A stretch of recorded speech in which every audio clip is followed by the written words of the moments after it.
Hello viewers, আপনার শরীরে vitamin D এর অভাব আছে কি? আপনার শরীরে যদি জ্বর, সর্দি, ঠান্ডা লেগে থাকে, শরীরের জয়েন্টে জয়েন্টে ব্যথা হতে পারে, আপনার শরীরে যদি ক্যালসিয়ামের ঘাটতি থাকে, সেক্ষেত্রে আপনার হাড়ের ব্যথা, হাড় ভাঙা সহজেই দেখা দিতে পারে। এছাড়া আপনি দিন দিন শুকিয়ে যেতে পারেন, আপনার শরীরের ওজন কমে যেতে পারে। এক্ষেত্রে আপনি আপনার খাবারের মাধ্যমে ক্যালসিয়ামটি যোগ করে নিতে পারেন। স্বাভাবিকভাবে একজন মানুষের 15 মাইক্রোগ্রাম ক্যালসিয়ামের প্রয়োজন। সেক্ষেত্রে 1 কাপ দুধে 3 মাইক্রোগ্রাম ক্যালসিয়াম থাকে।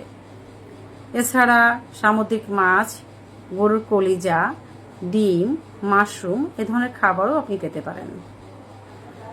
সকাল 8টা থেকে বেলা 2টা পর্যন্ত আপনি রোদে থেকেও আপনার শরীরে ক্যালসিয়াম যোগ করতে পারেন। সন্তান সমভা যারা সন্তান নিতে ইচ্ছুক বা গর্ভবতী নারীদের প্রি এক্লিয়ামশিয়া দেখা দিতে পারে ক্যালসিয়ামের অভাবে, তার গর্ভবতী বাচ্চার ওজন কমে যেতে পারে।